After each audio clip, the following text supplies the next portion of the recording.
एक पति जिसने अपनी पत्नी से झगड़ा किया हुआ है और उसकी पत्नी मायके में है। अब वह अपनी पत्नी को तलाक देना चाहता है और इसीलिए जब उसकी पत्नी उसके फ़ोन वगैरह नहीं उठाती है तो वह तलाक के कागज़ बनवाता है और ख़ुद उसके घर जाने का तय करता है। लेकिन जैसे वो उसके घर जाता है तो उस घर के अंदर यहाँ पर जो उसकी पत्नी होती है वह अपने पिता से बातचीत कर रही थी, क्योंकि पत्नी अंधी थी। और जो बात वह कर रही थी उस बात को सुनकर पति के घर के अंदर जाते हुए कदम एकदम से ठहर जाते हैं और बाहर खड़ा होकर वह सारी बातों को सुनने लगता है। जब उन सारी बातों को सुनता तो उसके बाद पति की आंखों से आंसू लगातार बहने लगते हैं और वह एकदम से अंदर जाकर अपनी पत्नी से रो रो कर माफ़ी मांगने लगता है और कहता है कि मैं तो तुम्हें तलाक देना चाहता था, लेकिन तुमने तो मेरी ज़िंदगी ही संवार दी और चलो आज से मैं तुम्हें अपने साथ रखूंगा और अपनी आंखों से तुम्हें सारी दुनिया दिखाऊंगा। पत्नी जिसकी आंखें नहीं हैं वह अपनी आंखों में आंसू ले आती है, यानी कि ऐसे ही उसके आंसू आ जाते हैं, वो रोने लगती है और उसके बाद पति के साथ चली जाती है। क्या कारण था जो पति उसे तलाक देना चाहता था और किस वजह से, किस बात को सुनकर वो वैसा कह रहा है, पूरी सच्चाई के बारे में जानने के लिए वीडियो को अंत तक जरूर देखें। आज की ये स्टोरी स्टार्ट होती है मुंबई से। मुंबई के अंदर से एक बहुत बड़ा बिजनेसमैन होता है, जिस बिजनेसमैन के बेटे का नाम रवि होता है। रवि जो कि बेहद ही खूबसूरत है और हट्टा कट्टा नौजवान है। और जब वो जवान होता है तो उसकी मुलाकात एक रजनी नाम की लड़की से होती है। रजनी जिसके पिता भी बिजनेसमैन थे और रजनी अपने पिता की इकलौती बेटी थी, यानी कि उसके पिता का आगे पीछे और कोई नहीं था, केवल रजनी ही थी। इधर जो रवि होता वह भी अपने पिता की इकलौती संतान था और दोनों के पिताओं के पास अच्छा खासा रुपया पैसा था। अब यहाँ पर जब दोनों के माँ बाप ये देखते हैं कि भाई दोनों बच्चे एक दूसरे से प्यार किया करते हैं तो उसके बाद उन दोनों की शादी करने के लिए भी तैयार हो जाते हैं, क्योंकि भाई दोनों ही बच्चे अच्छे थे, अच्छा खासा कारोबार था दोनों का। तो उसके बाद वो लोग शादी के लिए तैयार हो जाते हैं। उसके बाद रवि और रजनी दोनों की धूमधाम और रीति रिवाज से शादी हो जाती है। शादी का फंक्शन डेस्टिनेशन वेडिंग किया गया था, उदयपुर में जाकर इन दोनों की शादी हुई थी। अब ये शादी एक यादगार होती है, लेकिन शादी के बाद जो इनका हनीमून होता है उसका प्लान भी और भी ज़्यादा यादगार होता है। तो इसीलिए दोनों के दोनों यानी कि रवि और रजनी अब अपना जो हनीमून है वो सिंगापुर में मनाने की ठान लेते हैं और सोचते हैं कि हनीमून तो सिंगापुर में ही मनेगा। ऐसा सोचकर जो पति पत्नी होते हैं वह अपनी टिकट वगैरह करवाते हैं और वहाँ की एक ट्रिप प्लान कर लेते हैं। वहाँ पर जाने के बाद वह हनीमून मनाते हैं। एक दूसरे से बड़ा ही प्यार करने लगे थे, क्योंकि प्यार तो पहले से भी किया करते थे, लेकिन शादी के बाद ये प्यार और भी ज़्यादा बढ़ जाता है। उसके बाद एक दिन की बात होती है, जब उन्हें 3 से 4 दिन वहाँ पर रहते हो गए थे, तो तभी वो लोग एक जगह पार्टी करने के लिए जाते हैं और वहाँ पर रवि जो कि थोड़ा बहुत ड्रिंक कर लिया करता था। अब जब वह थोड़ा बहुत ड्रिंक कर लेता है तो यहाँ पर पार्टी होती है और पार्टी के अंदर वह कुछ ज़्यादा ही ड्रिंक कर लेता है। जब वह नशे में टल्ली हो जाता है तो उसके बाद उसकी पत्नी जो रजनी होती है वो कहने लगती है कि चलो अब घर चलते हैं, काफ़ी देर हो गई है, वहीं पर होटल में रुकेंगे। अब इस बात को सुनकर जो रवि है वो चलने के लिए तैयार तो हो जाता है, लेकिन जैसे ही ड्राइवर गाड़ी चलाने लगता है तो गाड़ी रुकवाता है और ड्राइवर से कहता है गाड़ी से उतरो। उसके बाद जो ड्राइवर होता है वो गाड़ी से उतरता है तो रवि अपने पास से कुछ पैसे निकालता है और कहता है कि ये लो पैसे, तुम ऐसा करो इन पैसों को ले जाओ और किसी और सवारी से अपने घर पहुंच जाना, गाड़ी को मैं खुद चला कर ले जाऊंगा। अब जो ड्राइवर होता है उसे पैसे मिल गए थे। वह एक बार कहता भी है कि सर आपने ड्रिंक कर रखी है, लेकिन वो कहता है कि अरे नहीं, मुझे अच्छी तरह से चलानी आती है और कोई भी दिक्कत नहीं। इसके बाद जो ड्राइवर होता है वह तो नौकर था, तो नौकर वहाँ से चला जाता है। उसके बाद जो रवि होता है वह ड्राइविंग सीट पर बैठता है और रजनी साइड वाली सीट पर बैठ जाती है। दोनों अपनी अपनी सीटों पर बैठ गए थे और बैठने के बाद रजनी कहती है कि सीट बेल्ट लगा लो, लेकिन रवि जो होता है वो कहता है कि अरे कुछ नहीं होता, मैं बहुत अच्छी ड्राइविंग जानता हूँ। रजनी अब ज़्यादा जिद भी नहीं कर सकती थी, नई नई शादी हुई है, खामखा कोई ऐसी बात बन जाए जो बाद में उनको परेशान करे, और उसके बाद कहती है ठीक है तो आराम आराम से चलाना। लेकिन रवि जो शराब के नशे में था वह एकदम से बौखला सा जाता है और उसे ना जाने कैसी मस्ती चढ़ती है। वह एकदम से गाड़ी को हाई स्पीड में रोड पर दौड़ाने लगता है। रात का समय था, खाली रोड था, तो वह फुल तेज उस गाड़ी को चलाने लगता है। अब रजनी जो होती है वो बार बार कहती है कि ऐसा मत करो, धीरे चलाओ, तुमने शराब भी पी रखी है और इतनी तेज चलाना ठीक नहीं है। लेकिन रवि कहता है कि अरे तुम चिंता मत करो, मैं बहुत अच्छा ड्राइवर हूँ। ऐसा कहकर वह लगभग 2 मिनट और उस गाड़ी को चलाता है और तभी अचानक से सामने से एक फुल्ली लोडेड ट्रक उनके सामने आ जाता है और जैसे उस ट्रक को बचाने के लिए वह अपनी गाड़ी को साइड में लेता है तो उसी दौरान उनकी जो गाड़ी होती है वह एकदम से जंगलों के अंदर चली जाती है और एक जोरदार धमाके की आवाज़ आती है, यानी कि धड़ाम से हो गई थी वहाँ वहाँ पर। अब जैसी आवाज़ आती है तो आसपास के जो लोग होते हैं वो वहाँ पर पहुँचते हैं और वहाँ पर आने के बाद जैसे ही देखते हैं कि भाई एक्सीडेंट हो गया है तो उसके बाद उन दोनों को वहाँ से हॉस्पिटल पहुँचा देते हैं, पुलिस को इन्फॉर्म कर देते हैं। पुलिस भी आती है और पुलिस जब देखती है तो वहाँ पर एक्सीडेंट का मामला था और इसने ड्रिंक भी कर रखा था। तो उसके बाद ये मामला तो जैसे तैसे निपट जाता है। लेकिन जब यहाँ पर रजनी को होश आता है, हाँ, रजनी को होश आते ही वह पूछने लगती है कि मेरा पति कैसा है। तो डॉक्टर साहब जो होते हैं वो बताते हैं कि वैसे तो वो ठीक है लेकिन अभी तक होश में नहीं आए हैं और उनकी आंखों की रोशनी भी पूरी तरह से चली गई है। अब रवि की आंखों की रोशनी चली गई थी और जैसे ही रजनी इस बात को सुनती है तो एकदम से पूरी तरह से हैरान हो जाती है और रोने लगती है। कहती है कि डॉक्टर साहब वो कुछ नहीं हो सकता क्या, पैसे चाहे जितने भी लग जाएं वो उसकी आंखों की रोशनी को वापस ले आओ। तो वो कहने लगते हैं कि देखो आंखों की रोशनी वैसे वापस नहीं आ सकती, अब तो किसी और की आंखें उसको लगानी पड़ेंगी और तभी ये सब कुछ हो सकता है। अब अगर कोई आई डोनर मिलेगा तो उसके बाद हम आंखें लगा देंगे। अब जो रजनी होती है वो मनी मन सोचने लगती है और डॉक्टर साहब से कहती है कि डॉक्टर साहब ऐसा नहीं हो सकता, आप मेरी आंखें उसको लगा दो।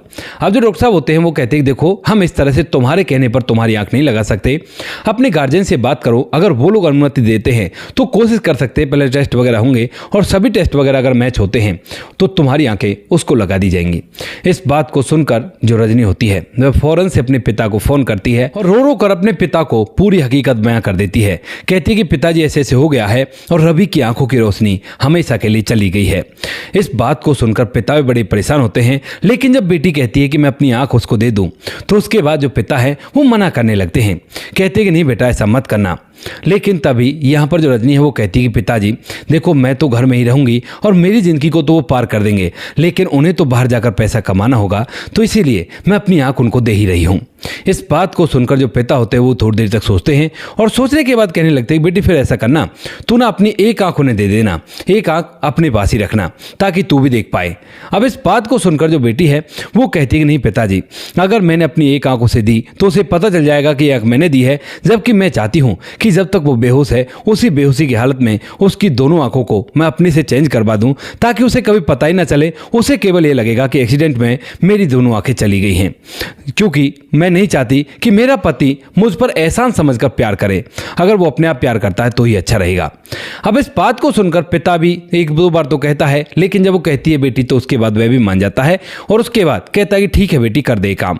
अब जो रजनी होती है वह उसकी डॉक्टर साहब से बात करवाती है और जब पिता अनुमति दे देता है और जो मेल वगैरह होती है वो मंगवा लेता है डॉक्टर साहब, तो उसके बाद यहाँ पर जो डॉक्टर साहब होते हैं वो ऑपरेशन स्टार्ट करते हैं, चेकअप वगैरह करते हैं। तो चेकअप में वो आंखें मैच हो जाती हैं और उसके बाद जब आंखें मैच हो जाती हैं तो यहाँ पर उन दोनों का ऑपरेशन कर दिया जाता है और ऑपरेशन करके रजनी की जो आंखें होती हैं वह उस लड़के को लगा दी जाती हैं। अब आंखें लगने के बाद उन दोनों को होश भी आ जाता है और जैसे ही रवि को पता चलता है कि उसकी पत्नी के एक्सीडेंट में आंखें चली गई हैं, क्योंकि रजनी ने डॉक्टर साहब से पहले ही बोल दिया था और डॉक्टर साहब भी उसका साथ देते हैं, कहते हैं कि ठीक है हम नहीं बताएंगे, और डॉक्टर साहब नहीं बताते और कहते हैं कि भाई तुम्हारी पत्नी की आंखें एक्सीडेंट में चली गई हैं और तुमको इतने दिनों बाद होश आया है। तो उसके बाद जो रवि होता है वह अपनी पत्नी को देखता तो है लेकिन उसका मुंह चढ़ जाता है। अब पत्नी की तो आंखें नहीं है लेकिन फिर भी वह कहती है कि तुम तो ठीक हो ना रवि, कोई बात नहीं, मेरी आंखें चली गई, मेरा सहारा तो तुम बन जाओगे। अब जो रवि होता है वह कुछ जवाब नहीं देता और उसके बाद कहता है कि ठीक है अब हम लोग वापस चलते हैं, मेरी गलती थी, मैं मानता हूं। ऐसा कहकर जो रवि होता है वह अपनी पत्नी को लेकर वापस से इंडिया आता है और इंडिया आने के बाद अपनी पत्नी के साथ रहने तो लगता है, लेकिन अब जो रवि होता है कहीं ना कहीं उसका मन भर गया था और उसे अपनी पत्नी बुरी लगने लगी थी, क्योंकि उसकी आंखें नहीं थी, उसकी तरफ देख नहीं पाती थी इतनी अच्छी तरह से। तो इसीलिए शायद हो सकता है वह उससे मन ही मन अलग तरह के विचारधारा रखने लगा था। जब ऐसा होता है तो लड़की को महसूस तो होने लगता है लेकिन वो ज़्यादा गौर नहीं देती और अपने पति से भरपूर प्यार करती रहती है। इधर जो पति होता है वो धीरे धीरे करके अब किसी और लड़की के चंगुल में फंसने लगता है और उससे लगातार बातचीत किया करता है और पत्नी के पास तक भी नहीं आया करता है। अब इन्हीं बातों को लेकर जो पत्नी होती है उसे थोड़ा थोड़ा शक होने लगता है और जो रजनी है वह अपने पति से कहती है कि क्या हुआ, आजकल तुम मेरे पास बिल्कुल भी समय बिताया नहीं करते, कहाँ रहा करते हो। तो पति फिलहाल तो बहाना लगा देता है, लेकिन उसके बाद जब कुछ दिनों बाद रजनी कहने लगती है कि काफ़ी दिन हो गए हैं रवि, मेरा घूमने का मन कर रहा है, तो उसके बाद जो पति होता है वह मना कर देता है, साफ इनकार कर देता है।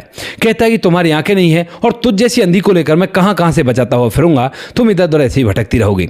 अब ये बात रजनी को बुरी तो बहुत लगती है, लेकिन फिर भी जो रजनी होती है वह इन बातों को सहन कर जाती है और कहती है कि नहीं कहीं ना कहीं ले चलो, जैसे पत्नियां जिद करती हैं उस तरह से जिद करती है। तो पति बिना कुछ बताए वहां से चला जाता है और उसके बाद जब पति दोबारा से आता है तो यहाँ पर जो पत्नी होती है वो फिर से उससे जिद करने लगती है। कहती है कि तुम मुझे घुमाने के लिए नहीं ले जा रहे क्या? अब ये कोई अच्छी बात नहीं है। देखो मेरी आंखें नहीं हैं तो तुम ही तो मेरी आंखें हो, तुम ही मुझे हर चीज़ को देख देख कर बताओगे। तो यहाँ पर जो पति है इस बार बहुत ज़्यादा फ्रस्ट्रेट हो जाता है क्योंकि वह किसी और महिला के चक्कर में था और उसी से शादी करना चाहता था। तो इसीलिए वह अपनी पत्नी से और दो चार खरी खोटी बातें कह देता है कि अब तुम अंधी मेरी जान को हमेशा लगी रहोगी और मैं तुम्हें इस तरह से नहीं रख सकता, निकल जाओ मेरे घर से। ऐसा कहकर वह उसे जाने के लिए कह देता है और बुरी तरह से धमका देता है। इस बात को सुनकर यहाँ पर जो पत्नी होती है वह अपने पिता के पास फ़ोन करती है और फ़ोन करने के बाद उनसे कहती है कि पिताजी मुझे लेने के लिए आ जाओ, ये मुझसे लड़ाई कर रहे हैं। यहाँ पर जो रजनी होती है वह जब ये बात अपने पिता से कहती है तो जो पिता होता है वह भी इस बात के लिए मान जाता है और फौरन से अपनी गाड़ी लेकर उसे लेने के लिए आ जाता है। यहाँ पर जो रवि था वह था ही नहीं और उसके बाद अपनी बेटी को लेकर वह अपने घर चला जाता है। घर जाने के बाद फिर बेटी से पूछने लगता है कि क्या हुआ, क्या बात हो गई? तो बेटी कहती है कि कुछ नहीं पिताजी, वैसे ही मियाँ बीवी का छोटा मोटा झगड़ा है, कुछ दिनों में शांत हो जाएगा और उसके बाद वो मुझे लेने के लिए आ जाएंगे। ऐसा कहकर बेटी अपने पिता को शांत कर देती है और धीरे धीरे लगभग 4 से 5 दिन और बीत जाते हैं। 4-5 दिन बाद जब रवि का ना तो कोई फ़ोन आता है ना ही वह आता है, तो उसके बाद जो रजनी होती है वह रवि के पास फ़ोन करती है। कहती है कि कहाँ हो तुम? अभी तक नाराज़ होकर उस बात से, मुझे घुमाना तो देखो तुम्हें पड़ेगा क्योंकि मैं तुम्हारी पत्नी जो हूँ और पत्नी अर्धांगिनी हुआ करती है। मेरी आंखें नहीं हैं तो तुम्हें अपनी आंखों से मुझे दुनिया दिखानी होगी। ऐसा कहते हुए रजनी की आंखों में आंसू आ जाते हैं, लेकिन तभी उधर से जो रवि कहता है उसे सुनकर रजनी का फ़ोन हाथ से गिर जाता है। दरअसल पति ने कहा था कि मैं आ रहा हूँ, तलाक के एक पेपर मैंने बनवा लिए हैं और तुम केवल उन पर साइन कर देना। इस बात को सुनते ही यहाँ पर पत्नी के हाथ से वो फ़ोन गिर जाता है। वहीं थोड़ी दूर में पिता खड़ा हुआ था और जब पिता ये बात सुनता है तो बेटी को चुप कराने लगता है। कहता है कि बेटी क्या हुआ, मुझे बताओ तो सही। लेकिन बेटी कुछ नहीं बताती है और काफ़ी देर तक ऐसी चुपचाप बैठी रहती है। इतनी देर में जो पति होता है रवि, वह तलाक के पेपर जो कि वह पहले ही बनवा चुका था उन्हें लेकर सीधा उसके घर पर पहुंच जाता है। और जब पिता बार बार पूछता है कि बेटी क्या हुआ, बताओ तो सही मुझे, तो उसके बाद जब बेटी होती है रजनी वह बताने लगती है। कहती है कि पिताजी वो तो तलाक देने के लिए बोल रहे हैं। अब इस बात को सुनकर जो पिता है वो कहने लगता है कि मैंने कहा था ना कि तू अपनी एक आंखों से दे, कम से कम उसे पता चलेगा तो उसके बाद वो ऐसा नहीं करेगा। अब तूने कर ली अपने मन की सी कि भाई उसे पता नहीं चलना चाहिए वरना वो एहसान तले दबा रहेगा। अब क्या करोगी? वो तुम्हें तलाक देना चाहता है और हो ना हो किसी और लड़की के चक्कर में वो पड़ा हुआ है। ये सारी बातें जो रवि होता है जो कि तलाक के पेपर लेकर आया था वो बाहर खड़ा खड़ा सुन लेता है और सुनने के बाद सोचने लगता है कि कह क्या रहे हैं इसकी आंखें। तो उसके बाद जो रवि होता है वह वहीं पर खड़ा होता है। तो जो रजनी होती है वो कहती है कि पिताजी मैंने तो अपने प्यार की खातिर उसे आंखें दी थी और मैं नहीं चाहती थी कि वो किसी भी तरह का एहसान माने, लेकिन मुझे क्या पता था कि वो मेरे साथ ही इस तरह से करेगा। उसने बहुत गलत किया है मेरे साथ। अगर ऐसी बात है तो मुझे पता होती तो उसके बाद मैं बिल्कुल भी उसे अपनी आंखें नहीं देती। यहाँ पर पिता कह रहा था कि बेटी अगर एक आंख भी दे देती तो कम से कम तू भी तो देखती रहती, कोई भी दिक्कत नहीं होती। यहाँ पर बेटी फूट फूट कर रो रही है और अपने पिता के गले लिपटी हुई है। लेकिन तभी यहाँ पर जब रवि इन पूरी बातों को सुनता है तो एकदम से वह सामने आता है और सामने आकर रोते हुए रजनी के पिता से माफ़ी मांगने लगता है। कहता है कि बाबूजी मुझे माफ़ कर दो, मुझसे बहुत बड़ी गलती हो गई। जैसा आप सोच रहे थे वैसा ही हो गया था, लेकिन मुझे नहीं पता था कि मेरी पत्नी मुझसे इतना प्यार किया करती है और इसीलिए मैं ये सब कुछ कर बैठा। मैं आज के बाद कसम खाता हूं कि किसी और की तरफ निगाह उठाकर भी नहीं देखूंगा और जब ये आंखें रजनी की हैं तो इन्हीं आंखों से मैं इसे पूरी दुनिया दिखाऊंगा। ऐसा कहकर वह अपनी पत्नी से माफ़ी मांगता है। पत्नी जो कि रोई जा रही है उसे गले लगाकर चुप करता है। कहता है कि माफ़ कर दो, जब तुम मुझसे प्यार किया करती हो तो इतना तो माफ़ कर ही सकती हो। यहाँ पर थोड़ी देर में रजनी भी चुप हो जाती है और उसके बाद उसे माफ़ करने के लिए तैयार हो जाती है।